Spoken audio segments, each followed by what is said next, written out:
नमस्कार दोस्तों, स्वागत है आपका मैं अपने YouTube चैनल क्लासिंग पे। तो बेसिकली हम ज़ोहो क्रिएटर के प्लेलिस्ट पे ही वर्क कर रहे हैं अभी। लास्ट हमने कुछ डेटा टाइप्स पढ़े थे और वही हम डेटा टाइप्स यानी कि फील्ड्स आगे डिस्कस करने के लिए यही वाला पार्ट कंटिन्यू करते हैं, यानी कि यही वाली प्लेलिस्ट हम कंटिन्यू करते हैं। इसमें कोई भी इशू हो आप मुझे पिन कर सकते हैं, कमेंट भी कर सकते हैं और मेरे दिए गए नंबर पे भी आप कनेक्ट कर सकते हैं। ज़ोहो क्रिएटर सीआरएम या ज़ोहो से रिलेटेड कोई भी प्रोजेक्ट जो आपको करवाना हो या आपकी रिक्वायरमेंट हो तो हम प्रोजेक्ट्स भी करते हैं और आप मुझे डायरेक्टली भी कनेक्ट कर सकते हैं अपने प्रोजेक्ट्स के लिए।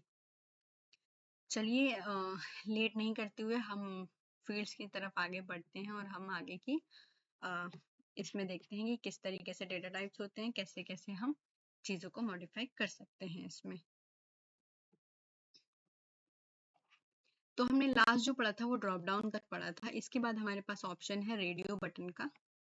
रेडियो में क्या होता है, एक मतलब चेक बॉक्स टाइप का, चेक बॉक्स नहीं बोलेंगे, इसमें रेडियो में जो ऑप्शन हम सेलेक्ट करते हैं, अभी मैं इसका वो दिखाती हूँ किस तरीके से व्यू होता है। ये भी अल्फाबेटिकल होता है, इसमें भी अलाउ न्यू एंट्रीज कर सकते हैं हम, मतलब अदर चॉइस। अगर इसके अलावा कोई और ऑप्शन है तो अलाउ न्यू एंट्री, एक नया फील्ड आ जाता है, उसको कर सकते हैं। इसको आपको 1 कॉलम में करना है, 2 में करना है, 3 में करना है, ये आप कर सकते हैं। मैं दोनों ऑप्शन दिखा देती हूँ कि 1 में कैसा दिखता है, 3 में कैसा दिखता है। 3 में है मतलब कि 3 रो में दिखाई देगा और 1 में है कि आपका एक सिंगल मतलब एक लाइन में एक रेडियो दिखाई देगा। ठीक है, तो हम ये दोनों एक बार चेक कर लेंगे। मल्टी सेलेक्ट का मतलब है जैसे ड्रॉप डाउन में आप एक बार में एक ही ऑप्शन सेलेक्ट कर सकते हो, लेकिन मल्टी सेलेक्ट में एक टाइम में मल्टीपल यानी 1 2 3 से ज़्यादा सेलेक्ट कर सकते हो। ये ऑप्शन है, बाकी अदर ऑप्शन सारे सेम ही हैं, जो हम बाकी में था वही इसमें है। ठीक है, चेक बॉक्स है हमारे पास। चेक बॉक्स में हम चेक करते हैं, यानी कि ट्रू फॉल्स की कंडीशन होती है, मतलब ट्रू फॉल्स तो नहीं बोलूँगी मैं, मतलब मल्टीपल चेक बॉक्स भी हो सकते हैं। तो ये सब ऑप्शंस के टाइप हैं। ठीक है, जैसे कि मल्टी सेलेक्ट हमारा क्या है, ड्रॉप डाउन का। ड्रॉप डाउन में एक कर सकते हैं, मल्टी सेलेक्ट में एक से ज़्यादा कर सकते हैं, रेडियो में एक सेलेक्ट कर सकते हैं, चेक बॉक्स में एक से ज़्यादा सेलेक्ट कर सकते हैं। ठीक है, फिर अभी पहले हम ये देख लेते हैं, फिर हम एडवांस फील्ड पे आ जाएंगे।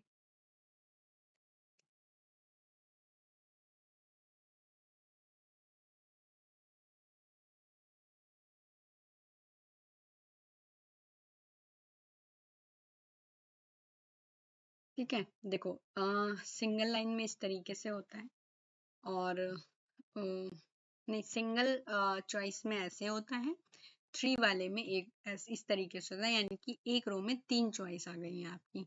चेक बॉक्स में भी सेम ऑप्शन था। अब देखो रेडियो में एक मैंने ये सेलेक्ट किया, ये मैं एक ही सेलेक्ट कर सकती हूँ यहाँ से, लेकिन चेक बॉक्स में मैंने एक सेलेक्ट किया, दूसरा भी सेलेक्ट कर लिया और तीसरा भी कर लिया। तो ये डिफरेंस होता है। ड्रॉप डाउन में मैं एक सेलेक्ट कर सकती हूँ, वैसे ही मैं मल्टी सेलेक्ट में 2 3 या जो भी मेरे पास है मैं इतने सेलेक्ट कर सकती हूँ। ठीक है, तो ये डिफरेंस होता है हमारे पास। इसके बाद आते हैं हम एडवांस फील्ड पे। एडवांस में आ गया हमारा डिसीजन बॉक्स। डिसीजन बॉक्स का काम क्या होता है, जैसे कि आपने देखा होगा कई फॉर्म में क्या होता है, एक्सेप्ट पॉलिसी वगैरह होती हैं उसमें, तो वो एक चेक बॉक्स बनता है लास्ट में। तो उस तरीके से ही ये चेक बॉक्स होता है। इसमें ट्रू और फॉल्स यानी कि वूलन कंडीशन चलती है, या तो ये ट्रू होगा या फॉल्स होगा। इसके बाद आता है रिच टेक्स्ट। रिच टेक्स्ट में आपको क्या मिलते हैं, काफ़ी सारी फंक्शनैलिटी मिल जाती है, जैसे कलर वलर की।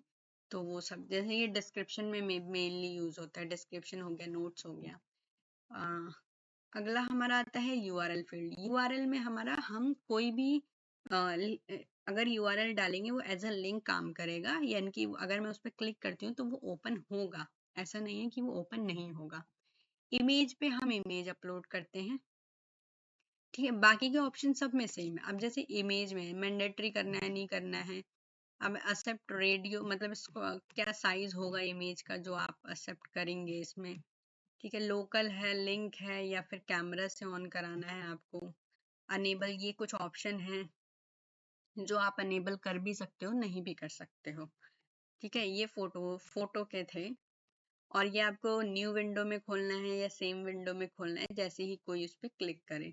यूआरएल है टाइटल, मतलब उसका इमेज का टाइटल और यूआरएल दोनों भी आप कैप्चर करवा सकते हो। अभी मैं आपको ये दिखा देती हूँ कि किस तरीके से ये दिखेगा।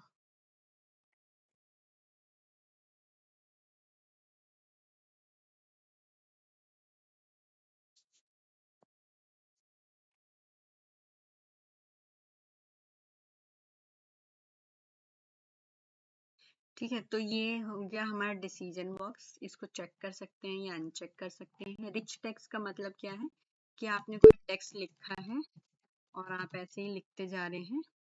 अब इसको आप ऐसे कर सकते हैं, सेंटर अलाइन कर सकते हैं, सेंटर में कर सकते हैं।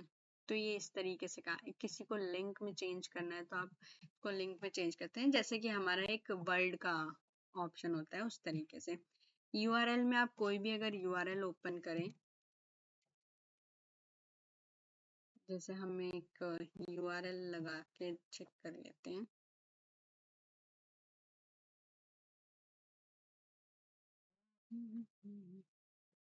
मैंने ये कॉपी किया और मैंने यहाँ पेस्ट कर दिया और यही मेरा लिंक नेम है। तो अब कुछ मैंडेटरी नहीं है, हम इसको सबमिट करते हैं और हम रिपोर्ट में जाके पहला वाला रिकॉर्ड देखते हैं।